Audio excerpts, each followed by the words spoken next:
Mondoukou, village Apollo d'environ 2000 âmes situé à une trentaine de kilomètres d'Abidjan, a organisé le 30 août dernier la cérémonie de lancement de son Beach Party édition 2013.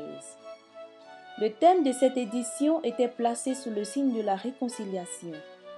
À cet effet, la CDVR, la Commission Dialogue, Vérité et Réconciliation, a été invitée pour donner une conférence sur la paix aux populations. Représentée par son directeur de communication en la personne de M. Touré Ahmed, la CDVR a entretenu la population de Mondoukou sur les notions de paix, les outils et organisations de moyens en faveur de la paix et a expliqué en quoi cette institution qu'est la CDVR constitue un formidable instrument de paix pour la Côte d'Ivoire. Je voudrais dans un premier temps demander au maître de cérémonie de ne pas s'excuser de s'être exprimé en Apollo. Parce que nous parlons en français, c'est vrai, mais c'est un Français qui s'appelle Montesquieu qui disait que tant qu'un peuple vaincu n'a pas perdu sa langue, il peut garder espoir. Et je suis fier qu'ici, les Apollos gardent leur langue et parlent leur langue et gardent leur tradition. Et je voudrais féliciter le maître de cérémonie. Je voudrais vous dire que nous sommes fiers d'être ici, en face de vous, à côté de vous, pour parler du thème que l'on nous a demandé de venir, disons, développer, mais surtout le thème de causerie que nous allons avoir avec vous. Sociologiquement, le mot paix désigne l'entente amicale de tous les individus qui constituent une société. Elle n'implique pas l'absence de conflit, mais une résolution calme et mesurée de toute difficulté conséquente à la vie en communauté, principalement par le dialogue. Et souvent, vous pouvez le constater, la difficulté en réalité n'est pas de vaincre l'autre, mais de vaincre sa propre personne. Vous savez, quand vous dites que vous êtes en paix, c'est d'abord vous qui êtes en paix. La paix est intérieure. Et c'est un postulat qui nous fait vivre en harmonie avec les autres. Généralement, on fait une articulation entre la paix et la guerre. Est-ce que la paix, c'est l'absence de guerre? Pas forcément. Vous pouvez vous lever, serrer la main à quelqu'un, lui donner la l'accolade, sans avoir nécessairement la paix au cœur. Ce n'est pas la vraie paix. C'est pour ça que le président Charles Konabani a toujours rappelé que la paix ne peut être donnée que par Dieu.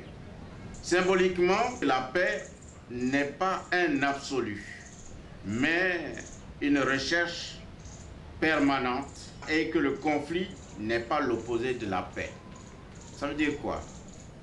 Que chaque jour que Dieu fait, nous sommes à la recherche de la paix. Comme le dit le préambule de l'UNESCO, c'est dans l'esprit des hommes que naissent les guerres. C'est donc dans l'esprit des hommes qu'il faut ériger les défenses de la paix. Ça veut dire que si nous voulons avoir la paix, nous devons faire en sorte que notre esprit soit en paix et évacuer les germes de la guerre. On ne peut faire la paix qu'avec vous, avec votre contribution, avec votre volonté, avec votre acceptation de ce que vous entendez par paix. C'est à l'attention du Conseil économique et social des Nations Unies le 30 juin 1976 que le président Houphouët-Boigny a dit « Rien ne changera tant que les hommes d'État n'auront pas fait de la recherche de la paix autre chose que l'habillage de leur politique de leur politique et tout changera lorsque cette recherche de la paix sera devenue l'objet essentiel, réel de leurs préoccupations et de leur seconde nature. Les intérêts qu'ils défendent jusqu'alors leur paraîtront à ce moment-là bien dérisoires et pervers. La paix, ce n'est pas un mot, c'est un comportement. Fin de citation. Félix Houphouët-Boigny a répété jusqu'à son dernier souffle que rien ne sera possible dans le désordre. En fin de compte, la vraie démocratie n'est valable et possible que dans l'ordre, la discipline et la paix. Il faut éviter de s'aimer les graines de la guerre. Une infime minorité provoque la guerre, mais c'est la majorité qui subit. Et ceux qui subissent, ce sont les plus faibles, ce sont les plus fragiles. Et finalement, c'est l'avenir qui en pâtit. Parce que la plupart du temps, les victimes des guerres que nous créons, ce sont les jeunes, ce sont les femmes qui sont l'avenir et cet avenir-là doit être préservé. Alors, la CDVR, pour terminer. La CDVR, qu'est-ce qu'elle est? Un instrument formidable de paix. D'abord, la commission Dialogue, Vérité et Réconciliation, après avoir été créée, s'est constituée en prenant en compte toutes les valeurs sociales africaines. Ensuite, notre problème en Côte d'Ivoire ayant été souvent perçu comme un problème religieux, les grands groupes religieux ont été pris en compte. Mais la CDVR a également des commissions techniques. Les commissaires qui ont été formés ont été choisis par rapport aux régions et par rapport à la population. Il y a des représentations régionales, mais des représentations de toutes les populations vivantes en Côte d'Ivoire, même celles qui ne sont pas ivoiriennes.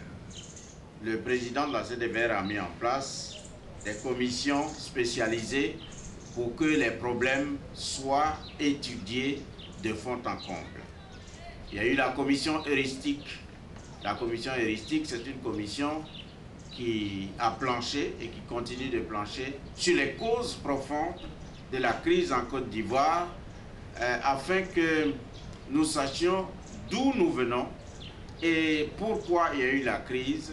Cette crise-là, est-ce qu'elle date de 2011, de 2010, de 1999, de 1960, d'avant, tout cela, du moment de la proclamation de la République, tout cela a été mis en chantier par la commission heuristique. À côté de cette commission heuristique, on a créé la commission enquête, confiée à des avocats qui feront des enquêtes pour savoir si les uns et les autres qui se proclament victimes ou qui sont considérés comme des perpétrateurs des méfaits, est-ce que tout cela est vrai? Est-ce que tout cela est fondé? Il y a également une commission réparation et réhabilitation. La commission réparation et réhabilitation, c'est une commission qui va, disons, réfléchir par rapport à tout ce qui aura été mis en exergue, à la solution à proposer pour que les biens qui ont été détruits soient réhabilités et qu'il y ait éventuellement des réparations. Mais il faut savoir qu'il y a des choses qu'on ne peut pas réparer. Quand il y a eu mort d'homme, on ne peut pas ressusciter les personnes qui sont décédées. Les propositions seront faites. Et c'est à l'État, une fois que toutes les conclusions seront données, de prendre des décisions par rapport aux moyens de réhabilitation et de réparation. Et en fin de compte, il y a une commission mémoriale, présidée par le président lui-même. Cette commission mémoriale, dont je ne dirai pas grand-chose, parce que simplement c'est une commission pour que l'on sache et qu'on symbolise de manière physique, mais de manière psychologique aussi, comment la crise est arrivée et ce qu'il faut faire pour qu'il n'y ait plus de recommencement. Se souvenir afin de ne plus recommencer. La paix, ce n'est pas un mot, c'est un comportement. La Côte d'Ivoire a besoin de paix et la paix, c'est dans l'esprit de ses fils, de ses filles, de ses jeunes, de ses femmes, dont vous êtes et sur qui la Côte d'Ivoire compte. Dans son discours, M. Touré a insisté sur la nécessité d'aller à la réconciliation et a incité la population de Mondoukou à faire de leur cité un exemple de développement et du vivre ensemble en posant des actes concrets en faveur de la réconciliation, car il faut le souligner, Mondoukou compte au sein de sa population une mosaïque de groupes ethniques dont bon nombre viennent des pays voisins. Après son exposé, l'intervenant a répondu de manière satisfaisante aux préoccupations de la population qui a accueilli ses conseils avec des applaudissements nourris. Merci beaucoup. C'est dans cette ambiance festive qui annonçait l'engagement de tous à œuvrer dans le sens de la paix et de la réconciliation à travers l'acceptation de tous qu'a débuté l'édition 2013 du Beach de Mondoukou.